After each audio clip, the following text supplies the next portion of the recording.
Okay okay, चलो बेटा PS9 का discussion, PS9। Okay, question number 1 से लेकर के 10 में कोई डाउट है? 6th आईपी समझा देता हूं। देखो, कार्बन का ही पूछा है ना। अब मेरी बात सुनो ध्यान से। जब कार्बन है तो उसको आपको मालूम है 6 इलेक्ट्रॉन होता है। तो जब आप C से C+ जाते हो, इलेक्ट्रॉन निकालते हो, ये गैसियस, ये गैसियस, इसके करस्पॉन्डिंग जो एनर्जी होती है उसको IE1 या IP1 बोलते हैं, आयोनाइजेशन पोटेंशियल 1।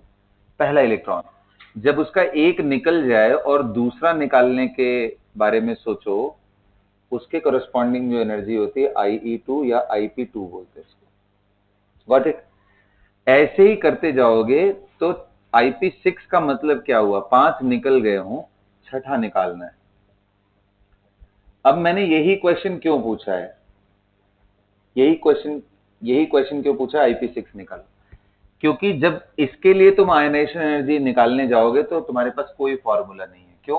क्योंकि this is not hydrogen like 6 electron, this having 5 still not valid, this have only 1 electron, Bohr theory valid.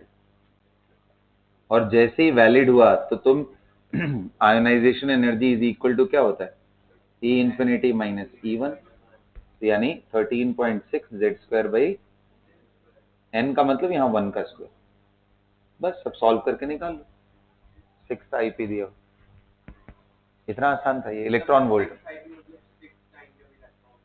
छठवां इलेक्ट्रॉन निकालने में जितनी एनर्जी लगी, 5 निकल चुके हो, सिर्फ 6 इलेक्ट्रॉन निकालने में, ये सबका सम नहीं होता है, वो सिर्फ इस प्रोसेस का 5 निकल चुके हो, छठा इलेक्ट्रॉन निकालने में कितनी एनर्जी लगेगी? That is 6 IP.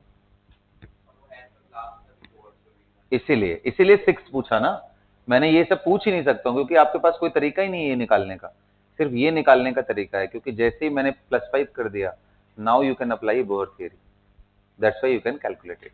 हो जाएगा ना ये? चलो, any other doubt from 1 to 10? 7 दिखाओ बेटा।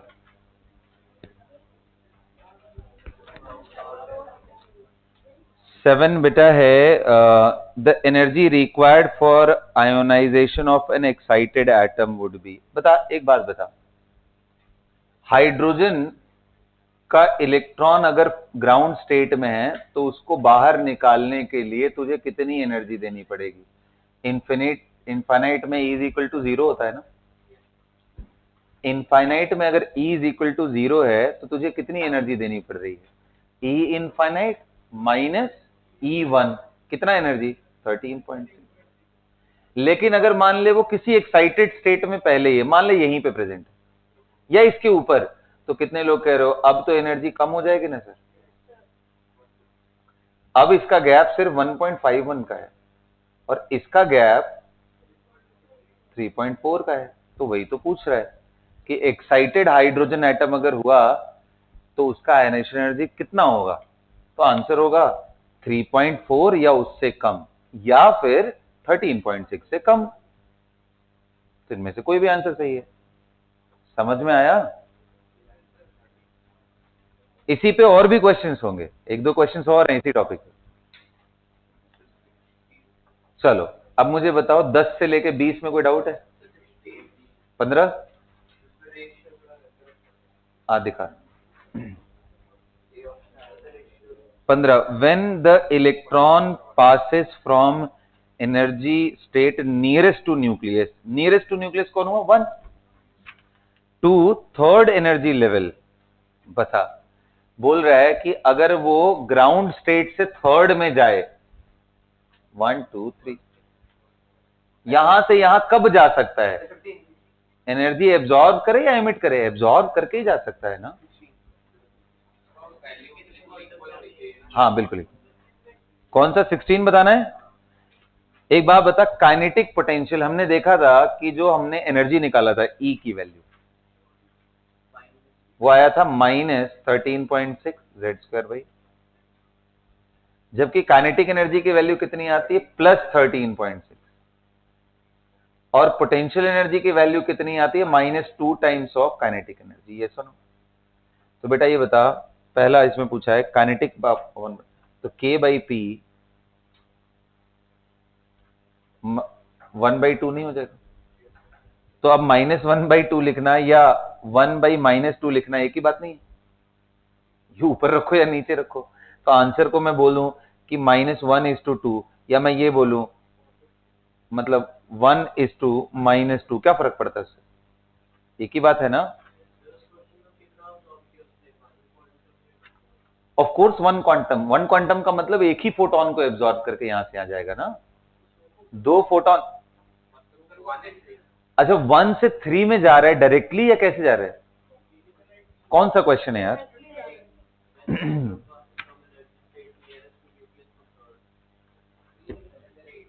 अच्छा ठीक है, नहीं 1 इसलिए बोल रहा हूं, यहां से यहां अगर जा रहा है तो 1 लेके सीधा पहुंच सकता है, लेकिन आप ये बोलो कि पहले यहां से यहां गया, यहां रुका, फिर जा रहा है, तो एक पहले एब्जॉर्ब करेगा, और अगर ये खुशकिस्मत रहा कि इसको इस एनर्जी गैप के बराबर भी कोई फोटोन मिल गया तो यहां से यहां भी जा सकता है। तो ऐसे केस में दो क्वांटम एब्जॉर्ब करेगा, बट वो जो क्वांटम होंगे अलग अलग फोटोन की एनर्जी वाले होंगे। तो अगर आप एक ही रेडिएशन भेज रहे हो तो सिर्फ एक ही फोटोन लेके यहां से यहां डायरेक्ट जंप कर सकते हैं। पॉसिबल आंसर्स तो दो हैं, लेकिन अगर ट्रांजिशन सीधा 1 से लेकर के 3 में हो रहा है तो ओनली 1। ओके, जब एनर्जी मैच करे, बिल्कुल सही बात बोल। ज्यादा एनर्जी वाला नहीं, उतनी ही एनर्जी वाला है जितना कि ये गैप है, ज्यादा कम कुछ नहीं चाहिए, एग्जैक्ट बराबर चाहिए, ना कम से कम चलेगा ना ज्यादा से चलेगा, बिल्कुल ही जितना चाहिए उतना ही चाहिए। कितना कैलकुलेटिव है ये इलेक्ट्रॉन। हाँ, अब हो गया ये 16 हो गया। आइए 17, 18, 19, 20, 21, 22, 23, 24, 25, 6, 7, 8, 26 बताना है। लाइए 26 देखो बेटा, द एक्सप्रेशन ZE गिव्स, क्या है यार ZE क्या होता है सीरियसली?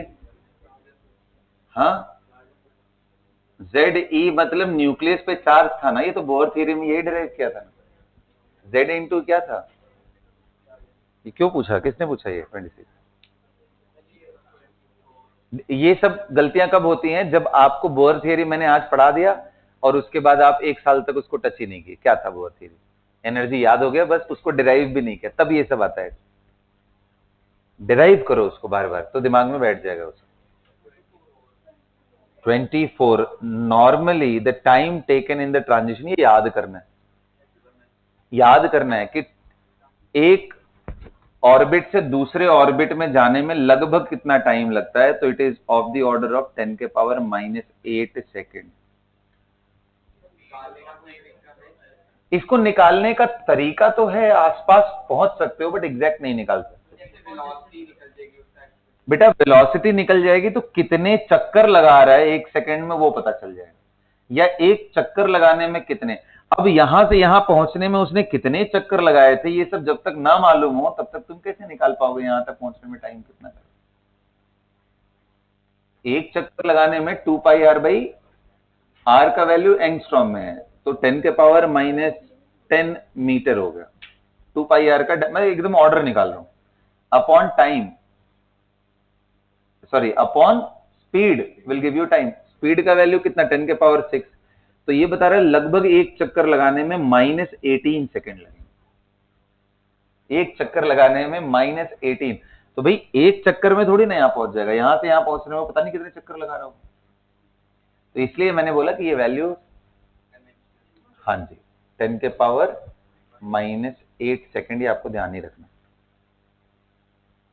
और बताओ 28, as an electron is brought from an infinite distance close to the nucleus of atom, infinite से न्यूक्लियस के नजदीक जा रहा है, मतलब n का वैल्यू डिक्रीज कर रहा है।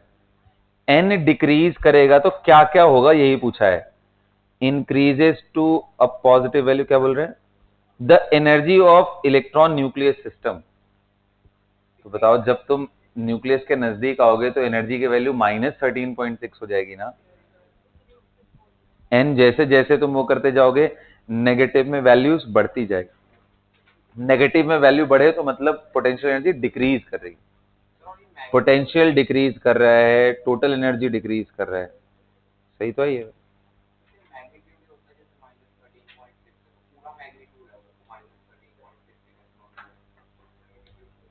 नहीं, जब हम मॉड वैल्यू, देखो दो चीजें होती है, मॉडुलस वैल्यू को भी कभी कभी मैग्नीट्यूड के फॉर्म में लिखा जाता है, only interested in the numerical values, in that case you are suppose to take, otherwise normally sign के साथ ही बताओ, है ना। चलो जी, 29, 30, 31 लेगा। और कोई डाउट है? 30 से लेकर के 40 के बीच में, 40 से 50 के बीच में,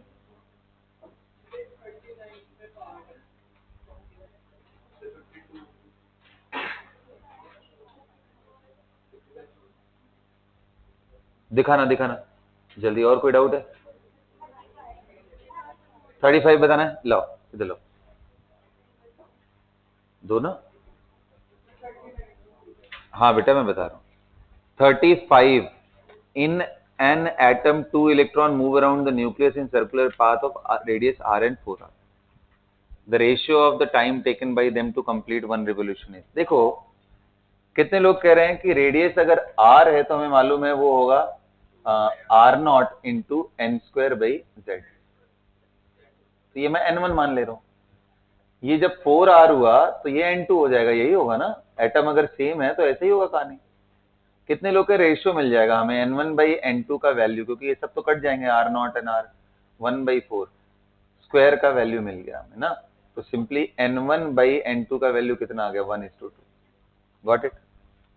अब तुम एक बात बताओ बेटा, जब आप टाइम पीरियड रखते हो तो क्या होता है, 2πr/v, 2πr क्या होता है, r not into n square by z, upon v कितना होता है, v not into z by, इसको सिंप्लीफाई करेगा तो ये पूरी वैल्यू क्या आती है, कांस्टेंट, इसको मैं टी नॉट बोल दे रहा हूं, n cube upon z square, ये आ गया टाइम पीरियड। अब तेरे से मैं पूछूं कि T1 बाई T2 का वैल्यू निकाल, तो क्या आएगा, ये खत्म, जेड वगैरह खत्म हो जाएगा, n1 क्यूब अपॉन एन। तो बेटा तुझे n1 बाई n2 1/2 मिल गया, तो क्या उसका क्यूब नहीं निकाल सकते? बस आंसर आ गया। 39 का फोर्थ वाला, how long does an electron takes to complete one revolution, ये तो अभी समझाया, ये 2πr/v, और कैसे निकालेगा? अरे यार वो तो निकालना, वैल्यू रख रख के निकालना। 50, 52 and 5 with increasing principal quantum number. अब तो समझ में आ हुआ होगा प्रिंसिपल क्वांटम नंबर क्या है, एन की वैल्यूज है 1 2 3 4 5 6। The energy difference between adjacent energy level of H atom increases या डिक्रीजेज? डिक्रीज। कितना घटिया क्वेश्चन था। हाँ वही ऑर्बिट तुम समझ लो, फिलहाल तुम ऑर्बिट समझ लो। 52 में ये चीज मुझे हटाना पड़ेगी। हाँ 53 तो कर लिया होगा कि नहीं हुआ, 54, 5, द आयोनाइजेशन पोटेंशियल, अब सुनो बात, ionisation potential of sodium is 5.48, then ionisation potential of potassium is, मतलब इसका ये है कि ये क्वेश्चन में ना तो आप आयोनाइजेशन एनर्जी सोडियम का निकाल सकते हो ना पोटेशियम का। ये बेसिकली इस बात पे है कि एक ट्रेंड होता है, अगर आप ऊपर से नीचे जाते हो ना तो आयोनाइजेशन एनर्जी घटता है, when you go down the group, ये एक ट्रेंड है बेटा ना, इसको हम लोग पढ़ेंगे अगले चैप्टर में, कि जब आप लिथियम से नीचे जाते हो, उससे नीचे जाते हो तो आयोनाइजेशन एनर्जी की वैल्यू घटती जाती है। तो आंसर इसमें होना चाहिए जो इससे कम हो, 5.48 से कम कोई ऑप्शन दिया है क्या? 4.6, that will be the answer. इसको निकाल नहीं सकते हो, करेंगे इसको बात, इसको करेंगे। ठीक है चले आगे बढ़े, 56, 7, 8, 59 तक में कोई डाउट? 58 बताना है। In hydrogen atom when electron jumps from 1s to 2s। अच्छा, तब तो तुम्हें नहीं समझ में आता होगा 1s क्या होता है, 2s। अब समझ आ रहा है? 1 से 2 में जा रहा है, तो इसका मतलब क्या हुआ? Hydrogen atom has only 1 electron. ये बात तो सही है, ऊपर वाला स्टेटमेंट भी सही है नीचे, लेकिन वो एक्सप्लेनेशन नहीं कर रहे। कैटायन नहीं बन सकता है क्योंकि वो तो एटम के अंदर ही है ना। कैटायन कब बनता है? जब हम इनफाइनाइट पे पहुंचा दें। 1 से 2 जाने में तो कैटायन नहीं बनता है ना। हाँ, तो ये गलत हुआ, पहला वाला फॉल्स हो गया। मुझे लगा कि वो कुछ और लिखा हुआ है। In hydrogen atom when electron jumps from one atom forms cation, ये गलत है। Atom goes into excited state, that will be a correct.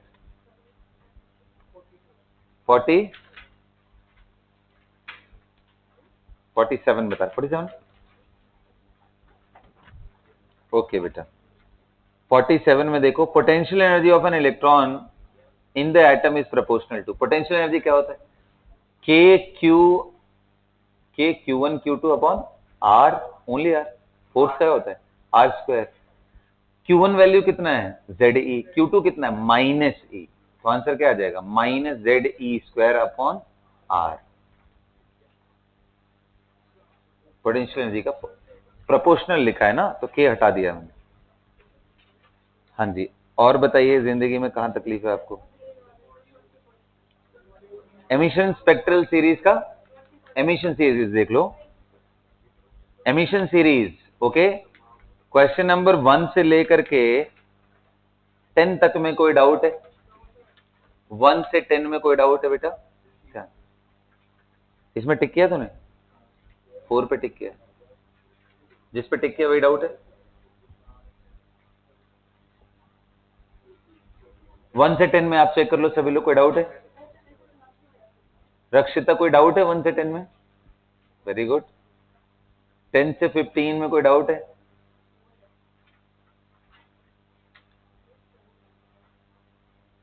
Fifteen से लेके 20 में कोई डाउट है? इस पे पहले खत्म कर लेंगे इसको, तो कर लेना बाद में। जिन्होंने किया, कितने लोगों ने किया इसको? एमिशन वाला नहीं किया अभी तक? तो कोई डाउट है उसमें? 12 है, 21st। ला लो एक बार। जिन्होंने किया है उनको मैं बता दे रहा हूं, बाकी लोग अपना वीडियो देख लेना बाद में। 21 पूछा है पहला question. 21, the masses of the photons corresponding to the first line of Lyman and Balmer series of the spectrum। देखो ये क्वेश्चन बड़ा अच्छा क्वेश्चन है, इसलिए अच्छा क्वेश्चन है कि मास का मैंने एक दिन आपको एक्सप्रेशन समझाया था, याद है? जो मास होता है फोटोन का, हमने इक्वेट किया था, energy is equal to m into c square is equal to h c by. तो मैंने बोला था m की वैल्यू आप निकालोगे तो h c upon c square into, मतलब हाँ बेटा वही, h अपॉन लैम्डा इंटू सी, यही मास है। तो ratio of mass P1 upon mass of P2 second photon is equal to, कितने लोग कह रहे हैं? h बाई सी तो कांस्टेंट हो जाएगा, लैम्डा 2 अपॉन लैम्डा 1। तो क्या जिसका इसने रेशियो पूछा उसके कोरस्पॉन्डिंग वेवलेंथ नहीं निकाल सकते? तुम्हें मालूम है कि 1 बाई लैम्डा, जब भी ये ट्रांजिशन लेगा ऊपर से नीचे आएगा, तो जो वेवलेंथ निकल के आती है फोटोन की, तो क्या तुम्हें नहीं मालूम है? Are Z square 1 upon n1 square minus n1 n2 तुम्हें दिया होगा, वो वैल्यू से 1 बाई लैम्डा 1 निकाल दो, 1 बाई लैम्डा 2 रेशियो ले लेना, बहुत सारी चीजें कट जाएंगी अपने आप। इतना सिंपल सा था ये क्वेश्चन, लेकिन अच्छा था। हाँ, एन क्यों कटेगा? एन का तो वैल्यू है ना, लाइमन बामर के लिए एन की वैल्यूज अलग अलग होती है। हाँ कोई बात नहीं, मैं तो इसलिए बोल रहा हूँ कि जो चीजें ना हो उसको बाद में कर सकते हो। और कोई डाउट है इसमें? अच्छा, ये तो हो गया बेटा PS9। अब आओ PS10 निकालो। चलो अच्छा, PS9 खत्म हो गया, ओके डन।